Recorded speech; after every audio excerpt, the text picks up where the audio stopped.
Alright, Merts, welcome to the CineMerts podcast. We're Max Coulson and Levi Johnson. We're a couple of guys who like films, we like all the films, put them together, make one massive film out of all of the hours and hours and hours and hours and hours and hours and hours and hours of films, and then we just watch them all back to back as one movie.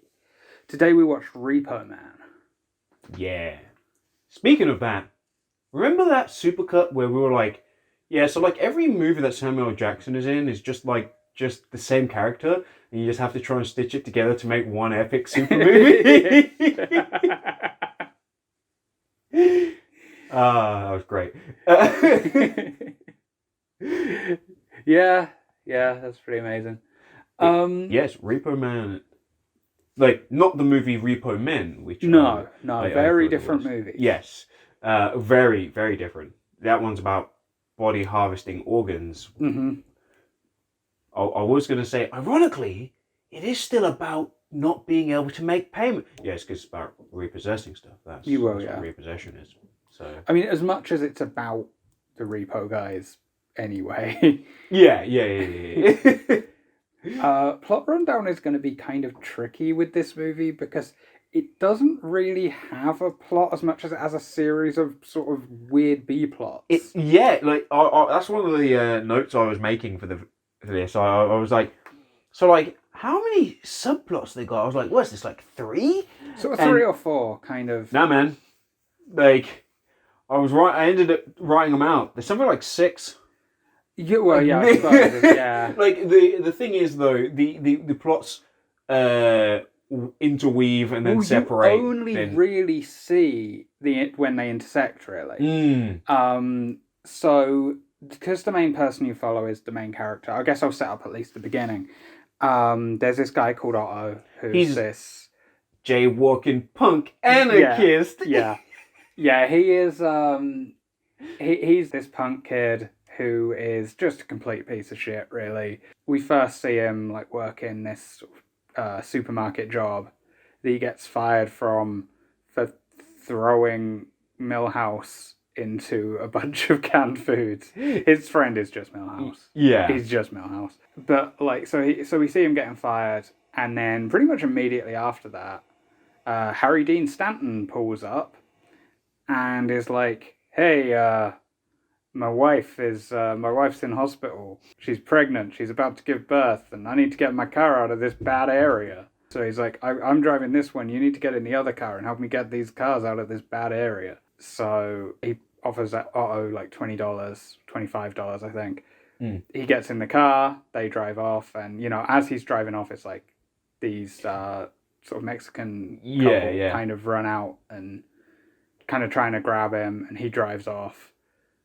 And then he finds out that, that was bullshit. Harry Dean Stanton's character is Repo Man. Yep. And he's kind of tricked him into helping him repossess the car. Stuff. Yep. Yeah. So he doesn't get the job right away. At first he kind of goes home, and there's a fun little commentary on televangelists by having his parents basically be like, he's like, so, you know, you said you'd give me a load of money after I finish school. Well, can I have that money up front? And they're like, we gave it all to send, to send Bibles to like Nicaragua or something. Yeah, I think it wasn't Nicaragua. I don't think it was. I think it was somewhere else in like... I think Nicaragua gets mentioned at some point, which I think is what he said. But I don't know if it's that scene. Anyway, it's like, it's like some televangelist. And so like he's like, oh shit, I guess, you know, it's this or working a bunch of dead-end jobs. So I'm going to go with the repo thing. And that's about the point at which the story stops being that easy to follow. Because from that point on, it's just kind of a collection of scenes. Yeah, like, he is going to do, repossession job, so he's on the job and getting some training. Then he bumps into some girl who's just running along. Mm-hmm. And we find out that she's running because she's like, oh yeah, I took like some pictures of some aliens, and if these guys see me, they're gonna kill me. That's why I was running. You're like, huh, okay, sure, whatever. And you're like, oh, okay, is this what? It's gonna be like some kind of weird like side plot where there's like a crazy chick, but like it's not really. Oh no, this is gonna become like the main crux of the movie. Yeah. Okay, so actually, we missed something out, which is obviously the first opening scene of the movie. Is there is this guy who kind of seems very crazy right off the bat. He's like sweating. He's got kind of like the Easy E glasses where it's like one like shade and then just like one is like either empty frame or glass. Yeah. And he's kind of like singing to himself, and like he gets pulled over by the cops, or this bike cop, and he's like, "What's in the trunk?" And he's like, "Oh, you don't want to look in there." He's like, "Open the trunk." So he goes around the back, opens it up, and there's a big light, and he disintegrates. Like you just see his skeleton. It's a really cheesy effect. Oh, yeah. Clearly very intentionally cheesy effect. Like they put on like a skeleton JPEG and then they cut to the actor not being there. Yeah, and except his boots with smoke coming out. Yep. Like so basically he gets raptured. Yeah, these things are all linked. Everything is all linked. But everything is also, you only get like a slim amount of context. Yeah. There's just enough to like want to ask questions and kind of understand there's something going on, but not enough to actually be able to piece it together. Yeah. Well, it's like prior to becoming a Repo Man, Otto is kind of with this girl at a party, and she's like, "Get me another beer." So he goes downstairs, and then his friend, who's just gotten out of juvie, he goes up to like the bedroom, and his friend's there with her, and they've already got their clothes off. He's down there for like 5 seconds. Yeah, I know. Like It's like, he's literally just like went down, picked up a beer on the way back up, and she's literally like just fully on it. Like yeah, damn. It's Like where was he? Yeah, This had to have been planned, right? Like, Where was he hiding? At this point, if anything, I think he should be more pissed at you because how fast he slid in the DMs. Like that basically was like, oh man, I'm already like been making the connection. Me and this girl were going out beforehand. Like if anything, you were like screwing me over, bro. Like Yeah. Those characters, the guy from juvie and that girl, team up with some other guy who I think he was at the party, but he's just this other dude, and they crop up periodically. Yeah. Usually robbing stores. Yeah. Like I think what was it? One scene is our characters just like Otto and I'm just calling him Harry Dean Stanton. Harry Dean Stanton. I don't know the. That's cool. Name. Like I couldn't remember what the actor's name was, so I was almost going to say David Carradine. So Harry Dean Stanton, they're just like buying something in a store, and they go to leave, and as they leave, like just like his friend from juvie and like that other guy like just pop up, and they're just robbing the store clerk. You're like, what? Yeah. And then what's crazy is they get into like Harry Dean Stanton and Otto get into this whole like car chase with like this rival group of like repo guys. Oh yeah. And then they go back to the store and it's still being robbed. And then like those guys, like the punks who are robbing the place leave, and then Otto and Harry Dean Stanton come in just afterwards. Yeah, so like that's a whole one of the sort of B plots that's going on. Then you've got these kind of FBI guys who are just kind of, or CIA guys I think they're supposed to be, who are tailing the girl who found the aliens. But it's all really disjointed. Nothing's really explained to you, and you're just kind of left to piece together what you can. Yeah.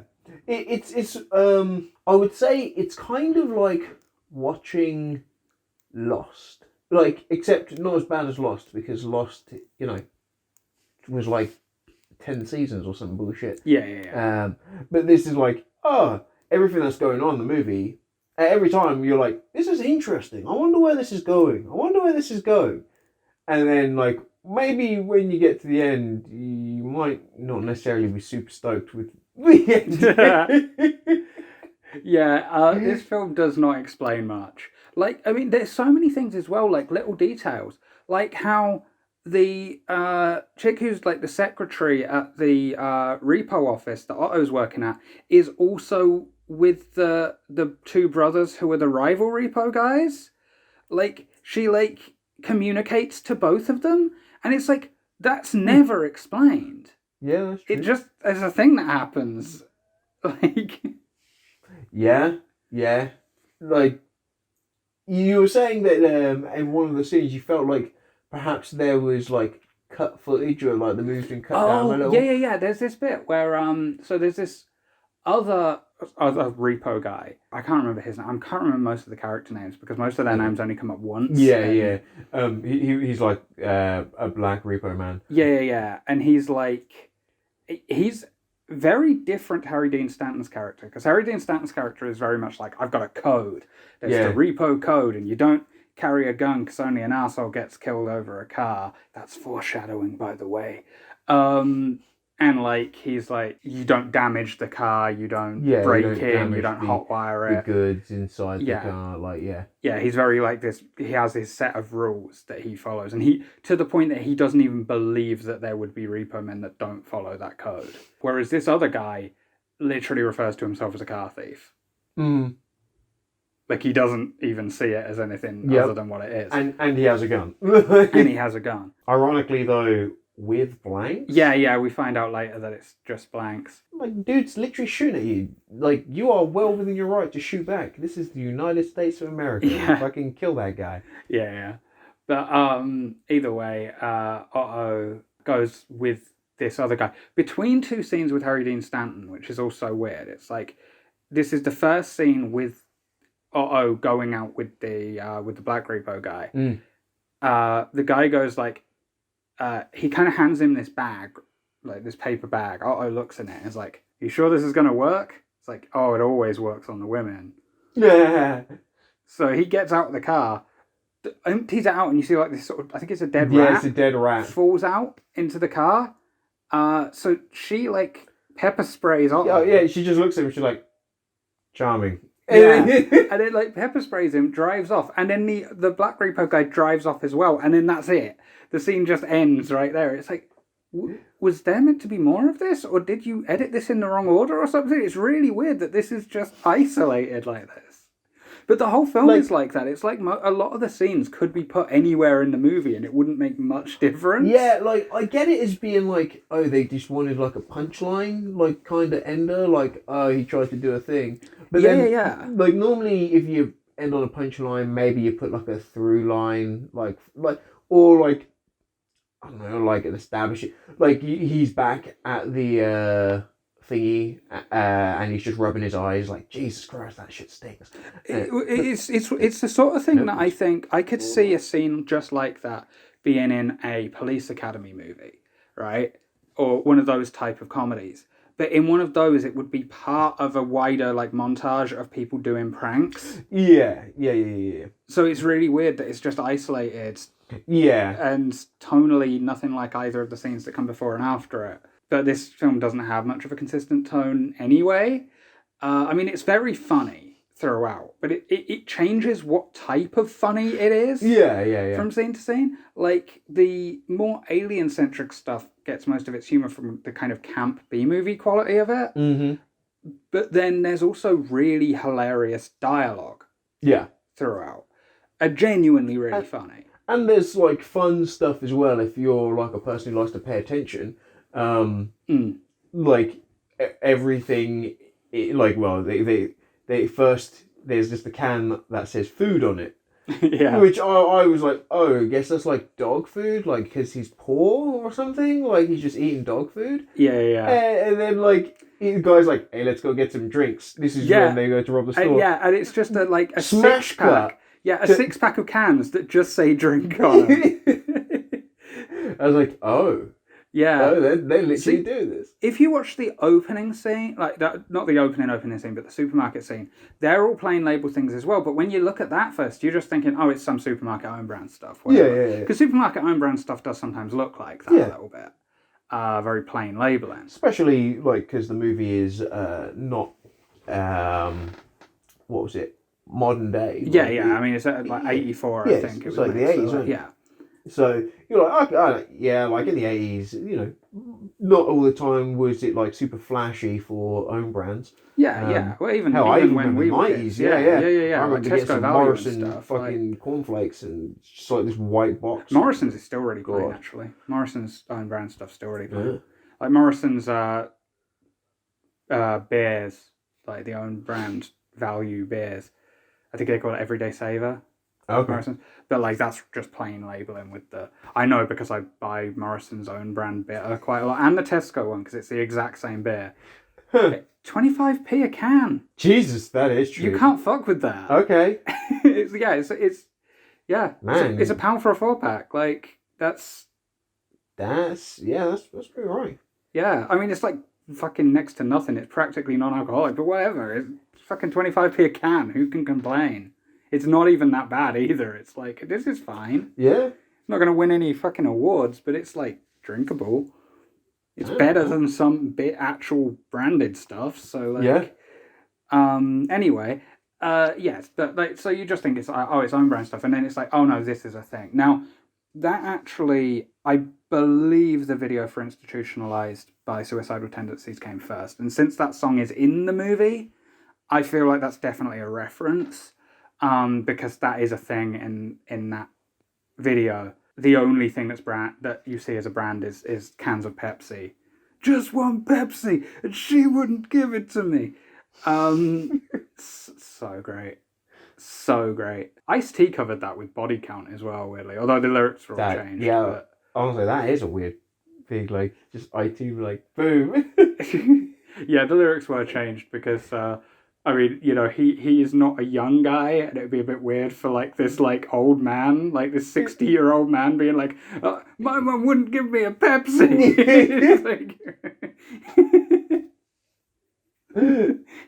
I feel that should be a thing. Of course, all the guys from Suicidal Tendencies would be about the same age as Ice-T now, so if they're still, presumably they still tour that song, so they're still the same vibe. Man. That would be so awesome. Could you imagine that? Like, just doing, like, stuff about being, like, a teenager or something, like, living with your parents and, like, you're, like, fucking 50 years old, like, still singing your greatest hits, like...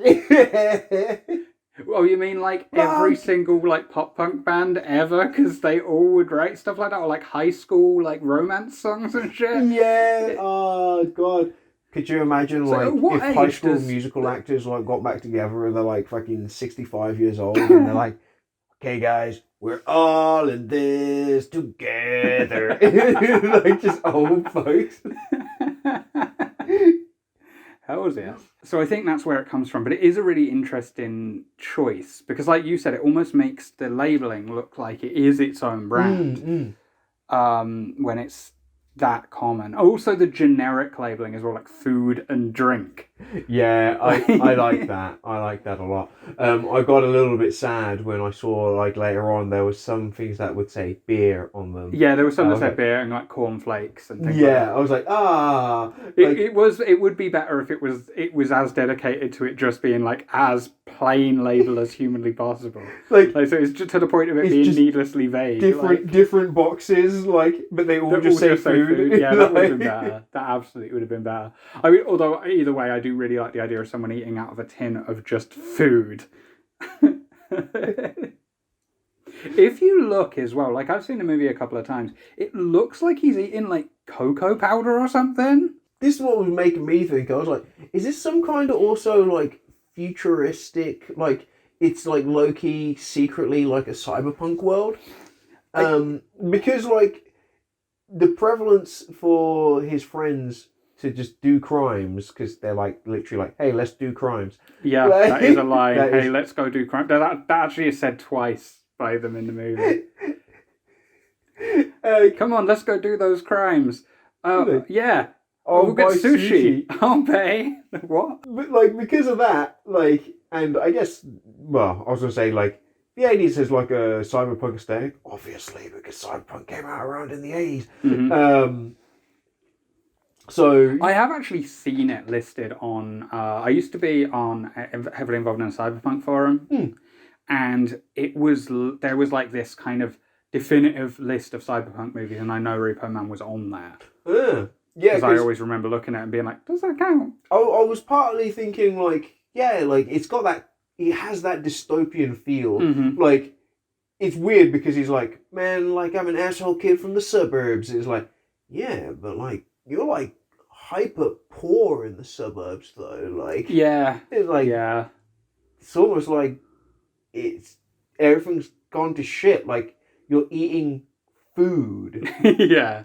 Like what the hell is going on? Your parents are like zombies just watching TV and like giving away all the money to like I think that's church a things. zombified thing when they're just staring at Pat Robertson on the fucking TV. Like it's like, and like they're properly zombied out. I kind of think it undermines it a little bit that the mum is like clearly supposed to be smoking weed, and I think it would have been better if like she wasn't and it was just the TV that did it. Yeah, I feel like it undermines it a little bit if they're stoned as well. Like, but you know, that's not the end of the world or anything. It just it's just interesting because it does have like a dystopian kind of feel to it. Like it's weird. Like it's got no futuristic aside from a woman with a metal hand. A metal hand. A fucking tinfoil glove. I love that the film because it doesn't even register as a metal hand until you see it with her with the screwdriver, like tinkering with it. Up until then, you just think it's like a Michael Jackson glove or some shit. Like, oh, she's just got like a silvery glove on, and then it's like she's got this screwdriver to it. It's like, oh, that's supposed to be a robot hand.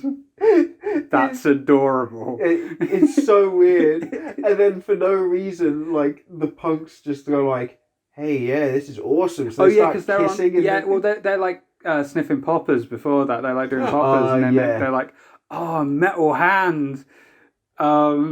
Which in a way would make it even funnier if it was supposed to just be a glove in the story. Like they're so out of it, they just think that's actually metal. But no, we're definitely supposed to believe that is a metal hand. So weird. You know, you'd think this movie had a much smaller budget than it did.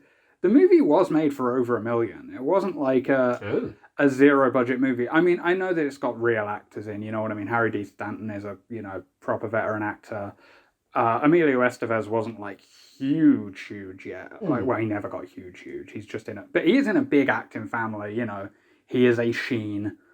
Estevez Sheen, the same family. So like, you know, and he was, you know, a working actor. So it's, you know, there is that. It was shot on film, so that obviously all runs up. So it is understandable, but it does have this real like B movie zero budget feel to it. But it's the studio movie. It was made by Universal. Apparently, it was. I did do a little bit of a look on the wiki, and it was written for a much lower budget. Okay. Because he didn't expect it to have any commercial viability. Which neither did Universal really, but they were like, well, it's not a huge budget, like, so they're like, hey man, like this is like the old days of cinema. Here, like you can have some budget. He was an unknown director as well. Like he'd done a couple of like little art house things, but he wasn't like known. It was his first studio movie. No, if it's not a Marvel movie, you ain't getting yeah. And you definitely wouldn't get theatrical runs. Yeah. Although this movie didn't do well theatrically, it bombed theatrically. It did well on TV apparently. Oh, okay. Yeah, look, I can see that because it's like it's not a movie you want to go to the cinema to watch. But like to put this on TV and sit down and watch it, the movie has this entertaining quality where you're like, where is this going? What's this doing? What's happening next? That's definitely the fun of it. Is that, and like I say, the hilarious dialogue, and then the genuinely funny as you go. The punk kid actually, who is doing all the crimes, he ends up getting shot quite late in the movie as like, you know, part of a robbery gone wrong. Yeah. And he's like, was it like... I know my life of crime brought me to this point. But I blame society. Society made me this way. Yeah, because that's when Otto's like, you're a suburban white punk like me. And then he's like, you're gonna be okay, man. And he's like gargling blood, yeah. And he's just... Like, I mean, this is... Everybody in the movie is kind of a piece of shit. Like, everyone. My favourite thing about it was that guy, that character more or less just was like, hey guys, I'm going to die now. Because, like, he literally just, like, turns to his girlfriend and is like, maybe we should just settle down. You know, you just become, like, my girlfriend and, like, I want you to have my baby. Oh, she just goes, why? Like, right? And he's like, okay, let's go do the crime. And then, like, it all just goes wrong and he gets shot and killed.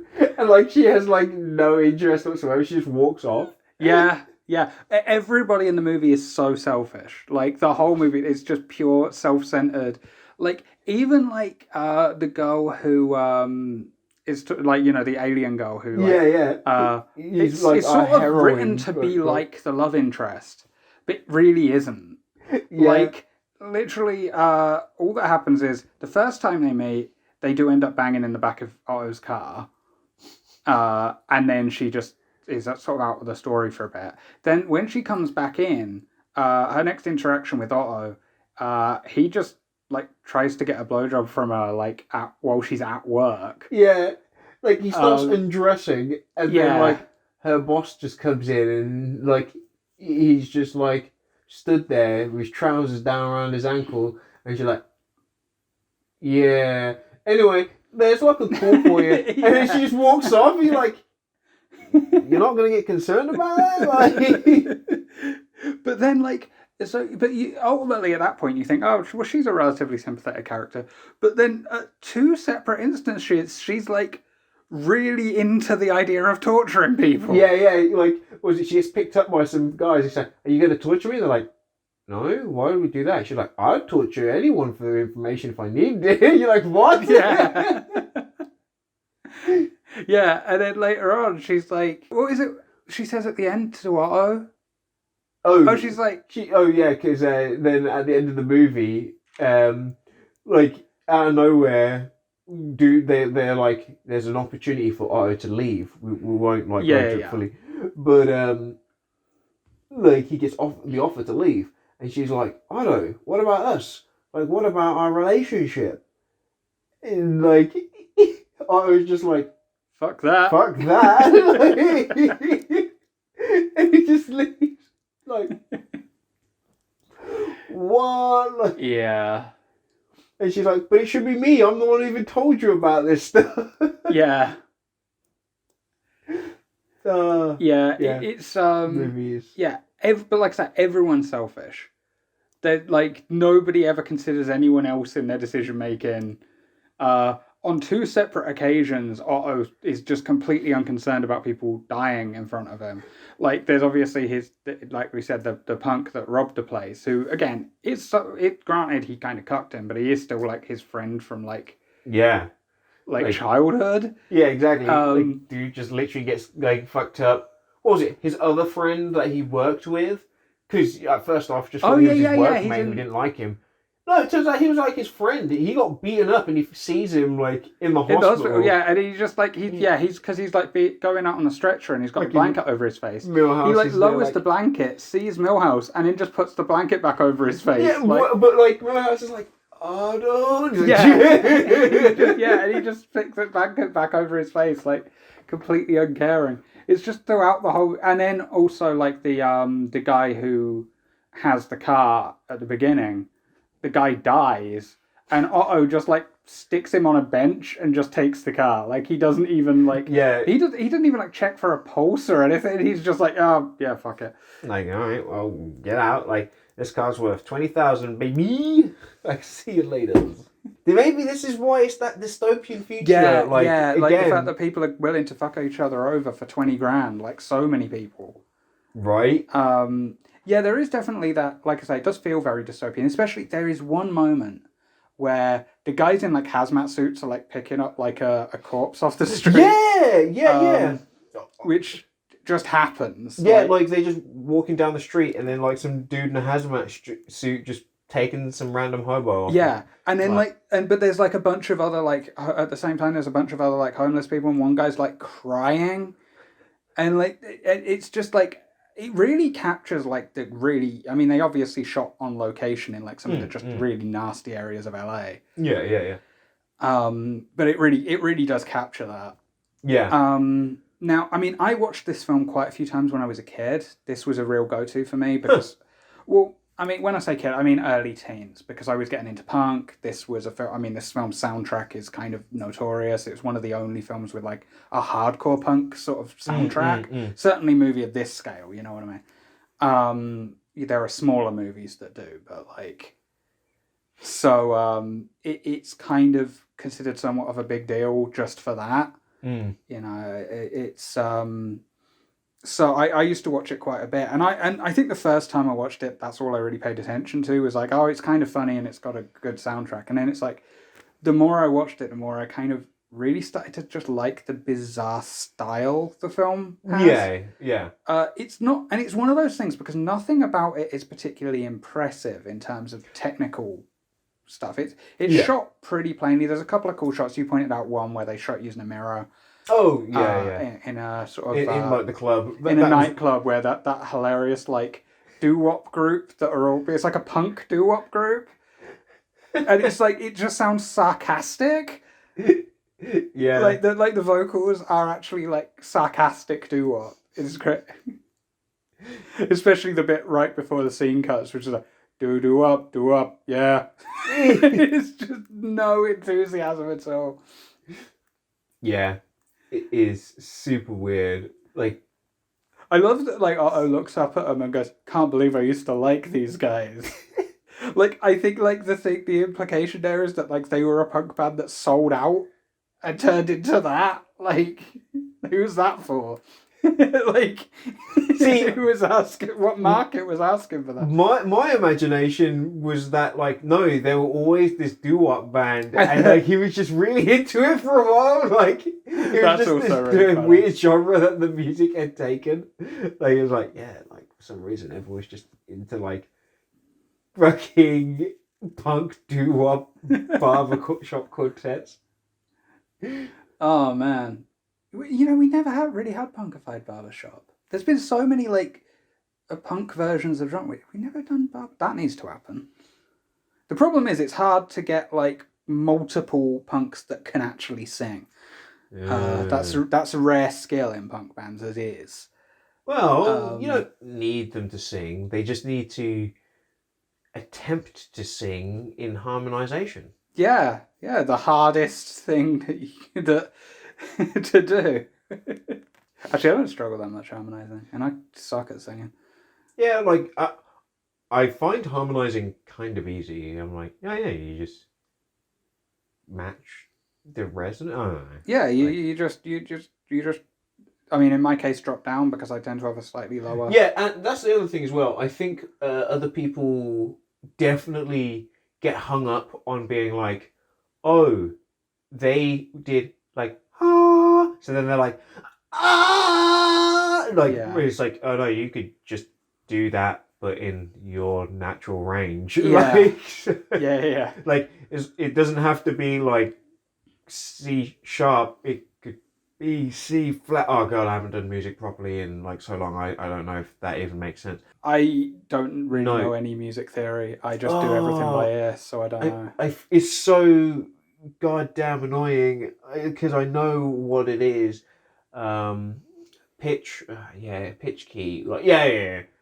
You know, everyone knows it goes like A, B, C, D, E, F. Yeah. And then it loops again. Mm-hmm. So each one has its own range. It's fine. Like, everyone can just say I'm a dum-dum. Like, don't worry about it. Like, but yeah. God. Yeah. So like I watched initially really for the soundtrack but then like I say, it does have this kind of exudes this style that I really, really like. It's just I think that's probably why, because I know the film is relatively critically acclaimed. It did very well among critics. I think because of it's just this odd thing that, you know, I think when something's this odd, people almost just gravitate to this idea like, oh, this has to be like high art, right? Oh hell yeah, mate! Like, I'm already in my head going like, I wonder if I can find any YouTube videos like talking about what their theories are for what was going on. Yeah. Now, in reality, I think it was just sort of, yes, there are certain, there's certain sort of commentary there, definitely about like Reagan era Yeah. politics and Yeah, like, like I said to you partway through, I was like, is the writer of this like left leaning? Because it I would assume so. feels like they're making some commentary. One thing I do know that puts things into a sort of sharper context is that I know the writer and director is British. Okay, so So he also has that outsider view. yeah, Um, because yeah, like I don't know why, but like right wing media never really talks about communists unless like they're literally just like another army and like there's an army we gotta fight. Yeah, it's like they're communists and you're like, oh, okay, this is a right leaning media. But yeah, like yeah, yeah. when you've got like a guy like who's just you're talking about something or you're like, hey man, like what was it? They don't have to pay stuff in Russia. Oh Like yeah, in yeah, because Russia, he's they got like so he said something about paying bills in Russia, and then I was like, they don't have bills in Russia. yeah, It's all free. it's all free. And Like, he's straight away, he's like he gets angry yeah, like he's like, immediately. He's what are like, you, a what do you mean they communist? don't pay bills? What are you, a commie? Yeah, he's like, I want to have a commie in my car, and I was like, yeah, that reaction and level of like aggression towards just hearing different information, Yeah, makes me feel like, yeah, guys probably left leaning. Like, there's the movie at no point is just like, fucking play the fucking song like. oh yeah, yeah. Yeah, It's it not doesn't like happen, but this isn't like a sort of sorry to bother you. Like yeah, it's not a thesis movie, but it definitely has its kind of little criticisms and jabs. it's And it's basically like also The Simpsons. Like, yeah, yeah, yeah, definitely. Because it also Simpsons has its rock that jabs all at the time. like kind of the corporate side of it as well Yeah. at times. Like I think it's very telling that the Millhouse type character in the opening in the supermarket scene, it opens with him singing the Seven Up jingle. Oh yeah, Jesus. And the worst thing was, I was like, wait, is he like the main character? Yeah. Like it's really like a weird. I mean, the weird toneless singing is an odd theme that the movie has, Mm. where characters kind of sing as just absent-mindedly. Like it's not something you really see in movies. Yeah. It's definitely a thing people do in real life, but it's just so that you don't tend to see much.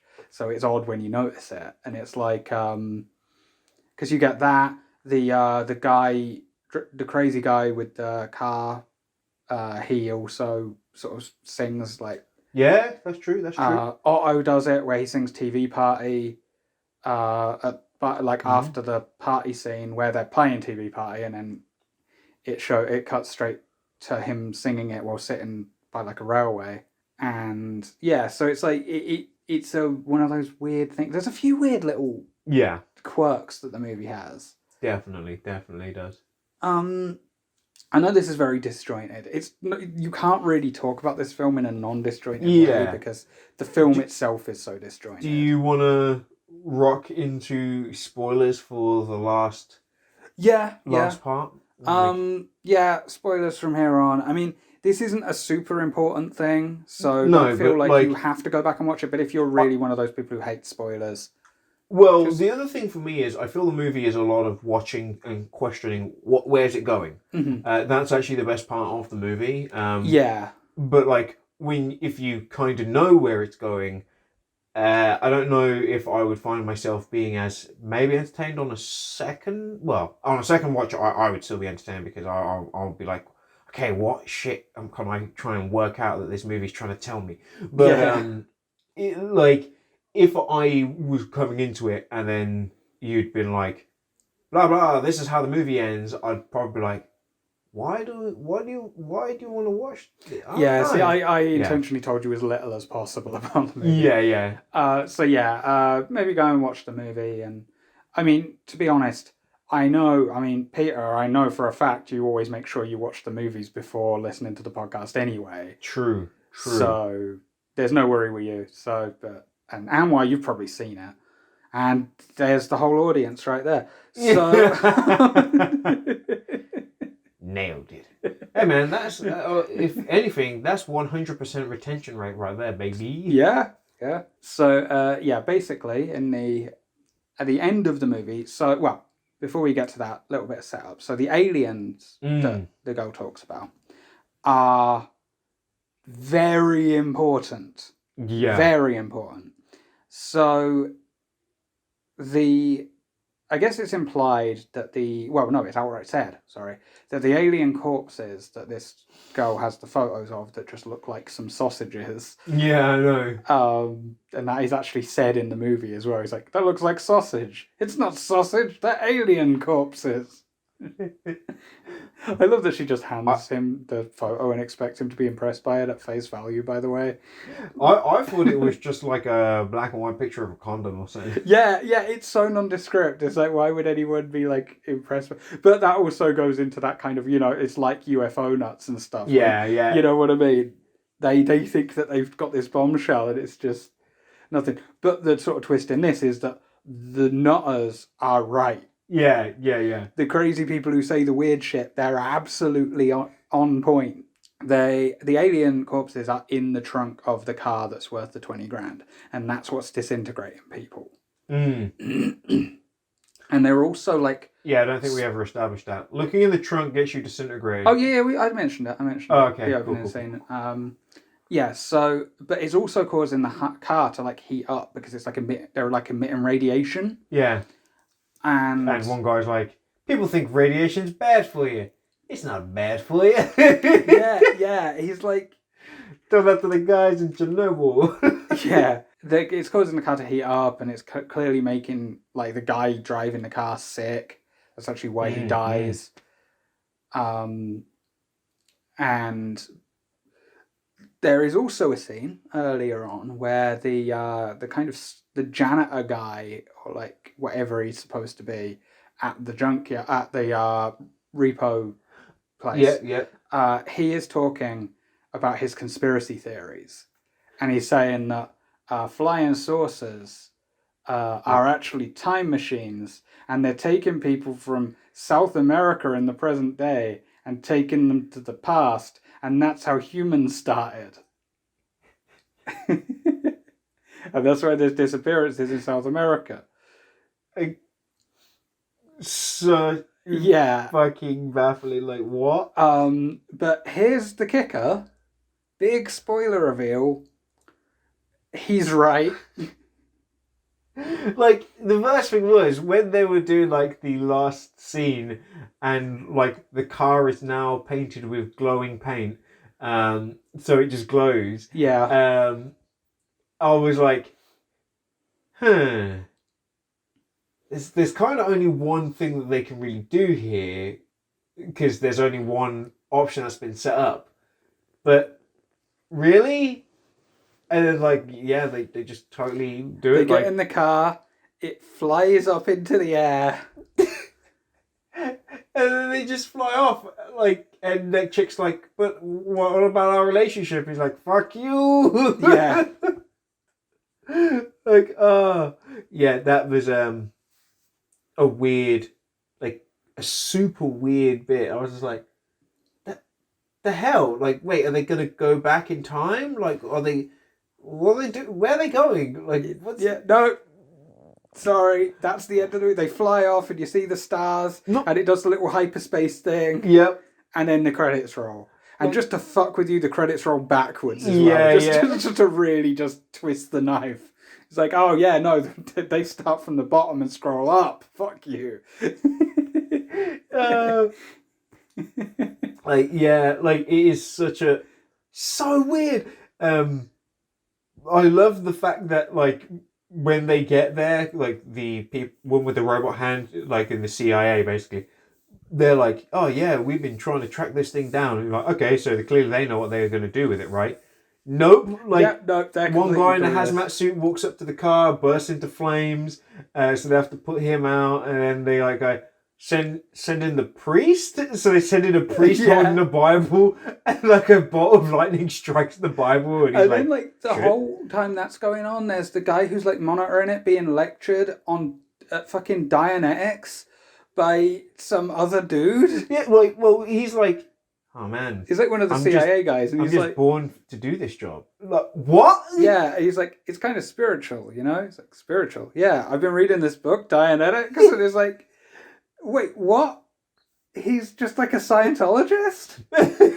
Like, it's so weird because, like, everyone's running around because there's this alien car. Yeah. And then he's just like, yeah, man, like, have you ever read this book? You heard about our Lord Arculon? Like,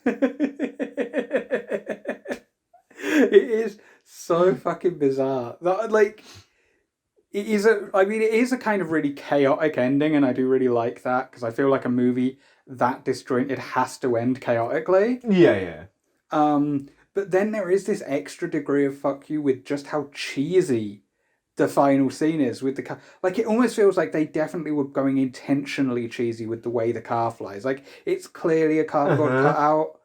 No, it's not even that. Like, it's clearly like a fucking. They've taken a picture of Yeah, the well, car. yeah. It's they've cut out the photo and it's just like in front of the fucking. Yeah, like we're just gonna digitally move the camera car angles back. don't even match up properly. Yeah, or like anything. they've literally gone. Okay, so get like some stock footage. Like they've got the helicopter to like fly around. Yeah. And like film some stock footage of the city. Yeah, and they speed it up. And then they literally just have the car, not even like drive, like putting the camera inside the car or anything by cropping the frame in. Or it's not even a case of it being like like I say, it's not even the right angle, so it's like kind of traveling diagonally. Yeah, basically it's literally like some Scooby-Doo shit, like where they run back and forth through the doors. That's basically what happens. The car just flies back and forth across the screen, and they're like, "We're flying and we're going somewhere." And you're like, "What the fuck?" Like, man, this is like some hardcore insult shit. Yeah, totally. Now, I see the thing about this movie, and this is the unfortunate thing, is that I've seen some of this guy's other movies, and they fucking suck. Oh, really? Shit. Yeah. And this really calls into question, the whole like, oh, this movie is like really great and critically acclaimed, and there's a real art to it. And then you go, wait, how much of this was fucking intentional? So this guy's follow-up movie, and it was probably his big commercial hit, was Sid and Nancy, about Sid Vicious and Nancy Spungen. Okay, right. I was just saying, I've not heard of that. It's kind of, it's not really supposed to be an accurate biopic. It's kind of done in the style of like a cheesy golden age of Hollywood type movie. Oh, okay, yeah. Right. And then in the 2000s, and I want to actually capture your natural reaction to this, I'm going to play the trailer for the sequel. What? That was made in 2009, I guess. Wait, Dude made a sequel to that? Alright. And it's not good. They told me to get a job. What the fuck? The fuck is this? Man, I saw a movie about you. Did they just reverse the footage on a still thing? Holy shit, man. This is literally the worst use of green screen. It's like a fucking nostalgia critic. Yeah, I was gonna say, this is literally a nostalgia critic movie. Just with good cameras. Yeah. So like To Boldly Flee there. Jesus Christ. What the like they've like photoshopped like basic assets like oh, we got a sign? Photoshop it. You see what I mean about questioning how many of the good elements of the movie were intentional or not? Because that is just awful. And yes, I know it was a real micro-budget movie. It was independently produced. But it doesn't matter because you didn't need to shoot it like that, right? Like, it didn't need to be shot all on green screen. You could have used locations. Locations would have probably been easier.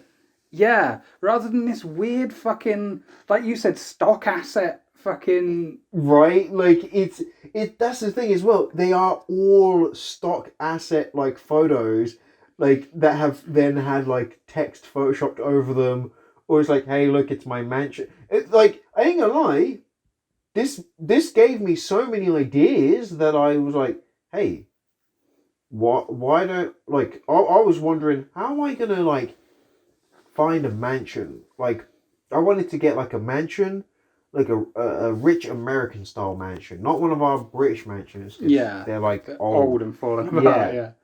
Like, I was like, how am I going to do that? Like, I'll either have to, like, know somebody or it's going to be, like, real hard. Maybe I can Airbnb one and, like, shoot it from there. Fuck it. I'm just going to do that. Like, Photoshop it. Like, Well, I guarantee we could do better green screen than that. Yeah, like, that was... We did better green screen than that in college for the fucking lightsaber film we made. Oh, jeez. Like, legitimately, our green screen looked better. Yeah.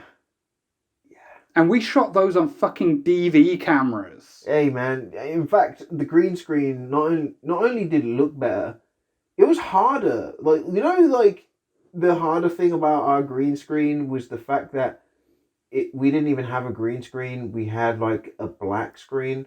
Yeah.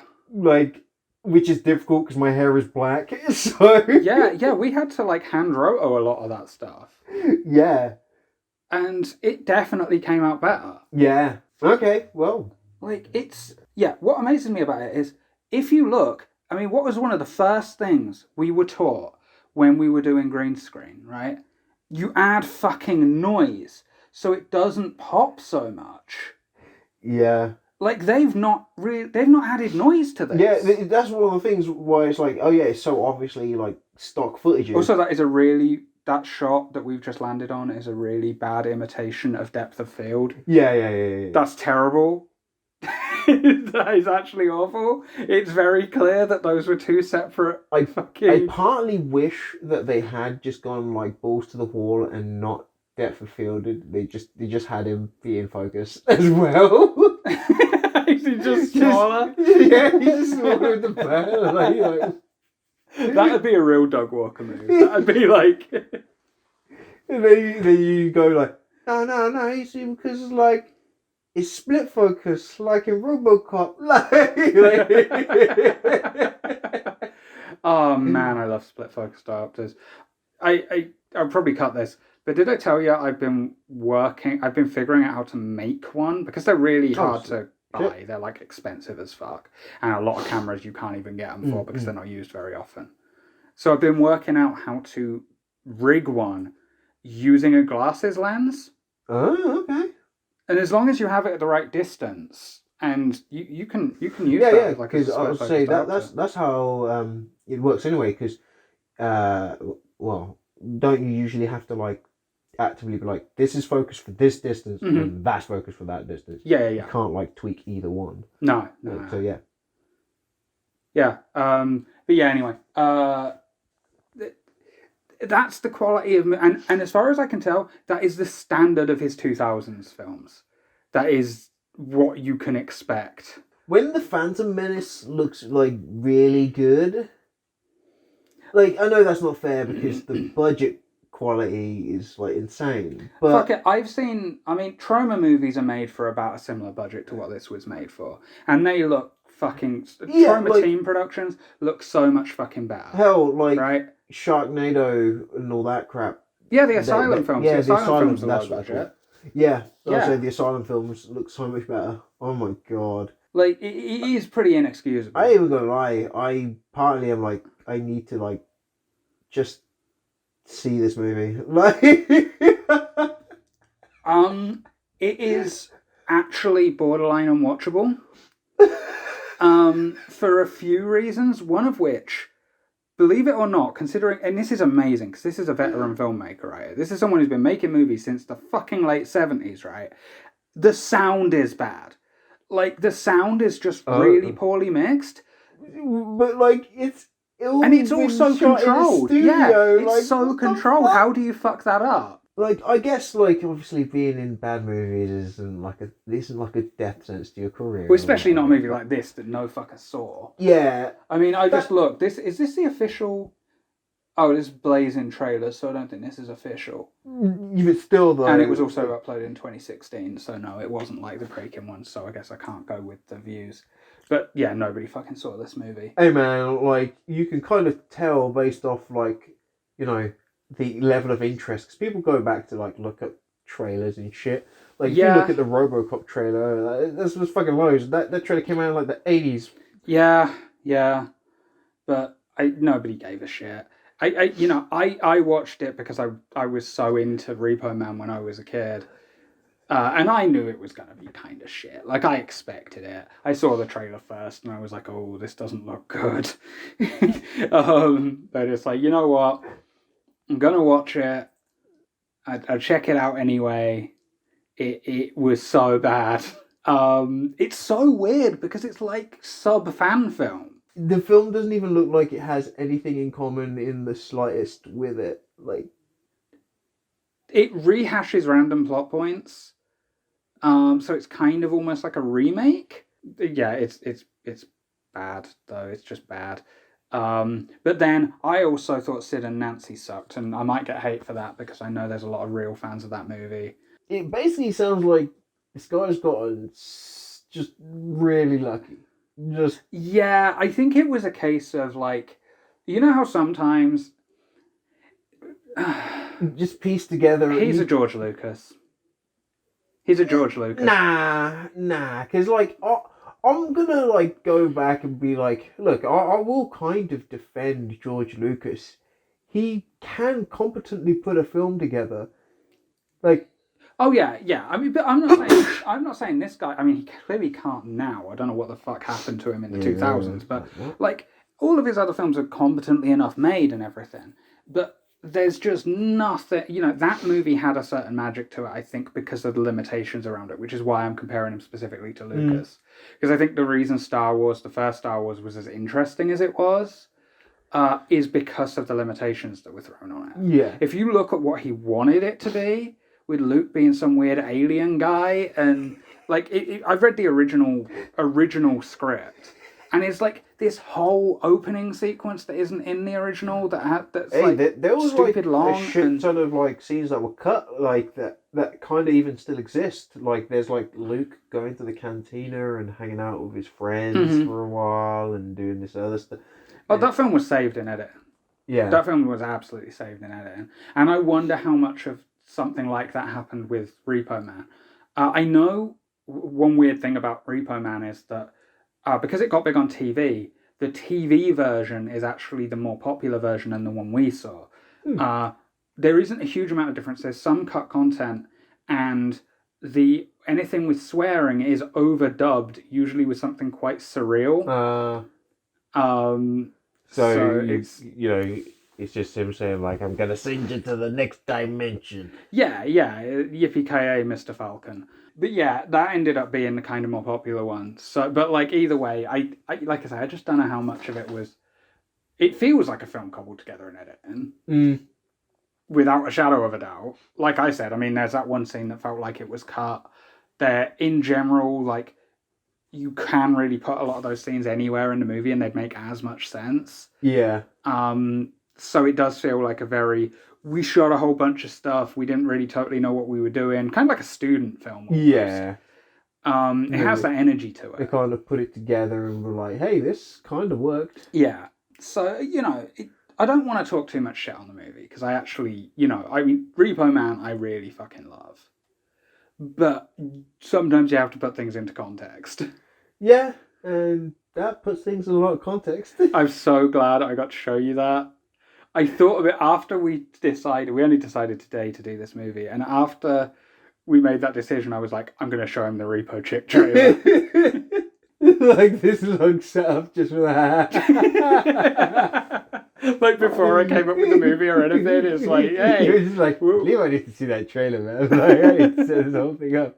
Like, it goes, the inception goes even further back than that. You're like, man, I need to get Levi to watch that Repo Chick trailer.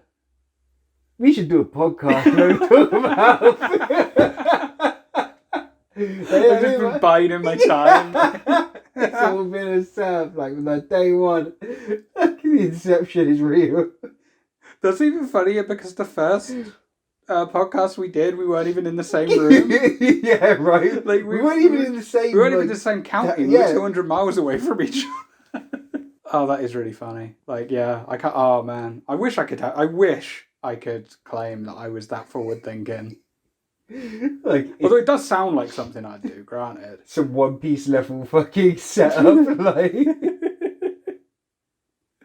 Oh man. Like what actually happened 2009 while we were in college. You were like so mad that you saw this trailer that you were like, I'm gonna bitch about this to Levi one day. You've been master planning it like the whole time since. Oh man. You know what's crazy? Because I was that pissed off in 2009 because I saw the trailer and then I bought the fucking DVD Oh Jesus, why? because I just had to. Look, I am that guy when it comes to certain franchises. If I decide I'm committed to it, I am weirdly committed to it. That's why I've seen every Highlander movie more than once. It's why I've seen every Hellraiser movie. How many are there now? 10. Are you gonna say like Jason movies? What? Are you gonna say all the Jason? I mean, I have seen all of them, but that's usually been house parties. I'm not that into Friday the 13th. Oh, okay. I actually think it's always been kind of shit. Yeah. In fact, it didn't even get good until about 4 movies in. Like, yeah, those movies were always kind of trash. Yeah. They were always a cash grab. They were just a cash grab on Halloween. Like, So what other 10 movies are there? You say that like you're like, man, that first Land Before Time movie is wicked. I'll definitely watch a sequel. And then like they just kept making them. You're like, fuck, I gotta keep. I probably would have done. I watched 2 and 3. You know what the annoying thing? I think I've probably seen Land Before Time 3 more than I've seen the others. Oh, but Land Before Time 1 was the best one. Yeah, but that wasn't the one that showed on TV the most for some reason. I love how they had to like actively change that movie because they were like got child psychologists and they're like, this movie is too depressing. Like, yeah, what was it? What was it? The Safe Place or what was it called? Like, yeah, I know what you mean. Yeah, the Faraway Valley or whatever. Like... You know what's weird? Because I watched Waterworld so many times, I keep wanting to say Dryland. Yeah, so like it's the same plot device. Their wish for Dryland was basically just like heaven. Like they were like, oh yeah, like they only get there when they die. Like that was it. Like they were always gonna like, yo, this is some dark shit. Yeah. I think if they'd have made like 1 million sequels to Titan AE, I would have been that guy. I fucking loved that movie as a kid. I don't know that movie. It's a cartoon. It's after like the Earth has been destroyed, and they have a ship called Titan, and Okay. it's another like Don Bluth. I think it's the last Don Bluth movie. It's a good movie, very underrated. Yeah, but I am like that with a lot of franchises. With a few franchises, like I say, Hellraiser, Highlander. I mean, Highlander was a bad one as well because, like Hellraiser, there's at least like a couple of good movies. Like Highlander, there's one, and it's not even that great. There can be only one. Yeah, and like the first Highlander movie, I'll be completely honest, is not very good. I don't think it's bad. It's not bad, but it's not like a great masterpiece of a film or anything. Yeah. It's like it's very flawed. Like, and it's probably on like Kroll level. Yeah, I put it there with Kroll. But if they'd have made 1 million sequels to Kroll, I'd have watched them as well. I've even seen the fucking Highlander anime movie like a whole bunch of times. I watched all of the live action TV show, all of the cartoon TV show, all of The Raven, which was a spin-off from the live action show. I sometimes do it. But with Star Wars, I was able to just stop at The Force Awakens because I was just sitting there. The fucking title crawl started and I just felt depressed and the film hadn't even started yet. I was like, whoa, do I hate Star Wars? What the when? When did this happen? I don't even want any involvement in this anymore. Yeah. I'm annoyed that I'm in the cinema right now watching this. Yeah. I think that's something to do with the pop culture prevalence of it though, because it was just so everywhere and I just got so bogged down by it. And it hadn't been good since before I was fucking born. So, like... Oh, it's so good.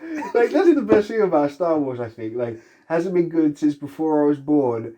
And, like, all the editions and versions that I have seen are questionably not as good versions. Like it's all over here is like, yeah, but, like, unfortunately, George Lucas fucked with them. Like, maybe if you, like, saw like a specific VHS copy. One. I had the original VHSs, so I actually did watch the proper version. And then the Empire one got chewed, so I ended up having to. I replaced it with one recorded off the TV, which was the remaster. And what really annoyed me is on the Power Rangers the movie video, they had a fucking advert for the last time you're gonna be able to buy the Star Wars original cut. It's your last chance to get them, and then they're gone. It's like, that's just rubbing salt in the wound. Like, fuck it. I used to get so annoyed. Like, I would fast forward the trailer, but then I'd still see it and I'd get wound up. But I was able to let Star Wars go. I can't let certain things go, and that's why I saw fucking Repo Chick. I'm terrible for that. I'm really good at letting stuff go, man. Like, what was it? I was so happy. Like, I dropped Game of Thrones like after, like, what was it? Season, I think 7. Like, I said that it was going to be bad in like after season 4. I was like, this show is probably going to. I think I dropped off at series 4. I didn't, but I was never that into Game of Thrones. I was really into it. I watched season 5 and I was like, this is dropped in quality and it's only going to get worse. And then by like season 7, I was like, I'm not going to watch this anymore. And then all I did was watch people's summary videos where they would talk about it, and was like, I'm so glad I'm not watching this. This is great. Like, and it's just so many people being angry at how shit it is. And then like, I would look at the clips online and just be like, yeah, this is terrible. I'm so glad I'm not watching this. This is great. And yeah, that was me. I love just dropping stuff. It's great. I dropped Dragon Ball Super as well. Like, I just dropped it. Like, I was like, I'll come back a bit later on. And then, like, finally in the final season, like, I'm watching, like, the Tournament of Power, and I'm like, this still isn't fun to watch. That's a weird one, because I was able to drop Dragon Ball. Because I dropped out at the beginning of GT and never sort of returned to it. I was like, I checked out, like, a couple of episodes of Kai. Didn't like it because I hate that digital art style more than anything else, to be honest. It's just like, why are they so shiny? And then I was like, you know what? I'm done. I feel like I don't need it. I've been done, really, mentally, I've been done since the Cell Saga ended. Because I maintained that it should have ended when Gohan defeated Cell. Yeah. Spoilers for Dragon Ball Z. What? You're telling me that like the characters win? But yeah, after Cell, I just don't give a shit about Dragon Ball Z. Everything from that point onwards is just whatever. I watched all the rest of Dragon Ball Z, and then the second it reached GT, I was just like, nah. I'll tell you what, though. I'm fine. I'm good. The best thing about Dragon Ball Z is the movie Yosun Goku and His Friends Return. Because it's what you said the Buu Saga should have been. Like, this guy shows up and they're like, oh god, he's so powerful. Oh, I did see that one. Yeah. And then like, it's just like... Yeah, they're like called Avocado. And they're and they're like, we're more powerful than Frieza. And they're like, oh, Frieza? Like, even Krillin's like, ah. Like, these guys surpass like Frieza in like the Android Saga. My favourite part there is they start pulling turnips to see who's going to fight. But like even like Roshi is picking him. It's like, you know you'd still lose though, right? Like you're not on that level. Yeah, no, it's like you haven't trained like at all. You're just an old man. It's like... Don't worry though, Dragon Ball Super, they're like, nah, apparently he can fight Jiren 1-on-1. I'm so glad I'm not. I'm so glad I just stepped away. I'm so glad. I was just like, you know what? No, I'm done. Goku's a kid again. I don't give a shit. My favourite thing was just like, hey man, like the power scalers are like having a fucking fit shit. Like, oh, it was so good. Power scalers had to come. Like, and there's a point where like Krillin fights Super Saiyan Blue like Goku. So, like, just say Super Saiyan Blue is like Super Saiyan 4. Like, yeah, I know. So it's like Krillin fighting some Super Saiyan 4 Goku. You're like, what? There's like a beam struggle? What? Krillin's beam pushed Goku's back? What is happening? And like, there's just power scalers online just fucking sweating, like going, I don't know what to do. And then, like, just to, like, rub salt in the wound, like, fucking Master Roshi with his power level of 138, like, goes up against fucking Jiren, like a character who's battering, like, the new transformation that they added on top of Super Saiyan Blue.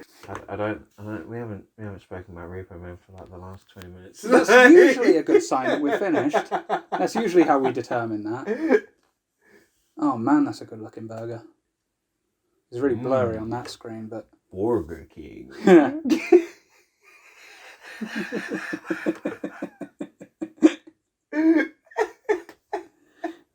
So that's probably us about done. Repo Man, good movie. A bit of an odd one, but definitely a good movie. Check it out. I mean, you probably already have, because I know what you guys are like. But you did good, and it's a movie, and we are the CineMerts. I guess I've never referred to us as the CineMerts before, but I mean that stands to reason. Hey guys, if you want to subscribe to our Patreon, you can become a patron, and you can be one of the Merts. Yeah. That's what happens if you join the We don't have a Patreon though, right? We do have a Patreon. Okay, I've just never done anything to promote it. Cool, because that wasn't like a actual like promotion of that. I was just... Although there is a Patreon. I'll just put it in the thing. I don't remember if I put tiers or anything. I just kind of made it and then forgot that I'd made it. So it's like... it's there. So if you want to chuck us a quid or whatever, and you chuck can us a quid. join the Merts. You can join the Merts. I mean, Mert it's just like another one for mate. So, but you know, whatever. You can become an official Mert. I've heard people be like, "Hey, look, if you sign up to my Patreon, you become one of the homies." Like, I so fucking hate YouTube.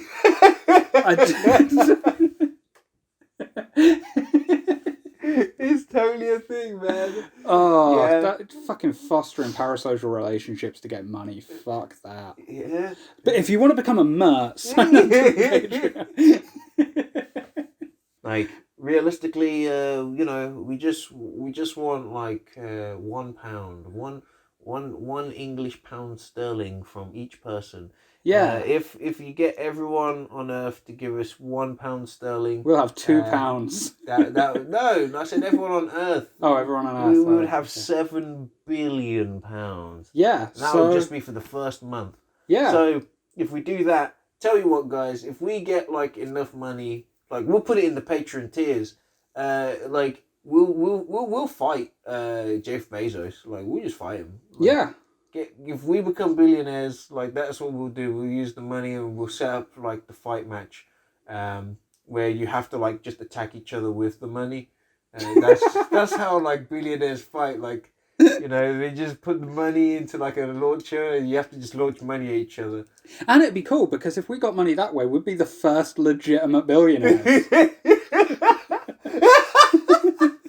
It's like, it's not our money. It's the people's money.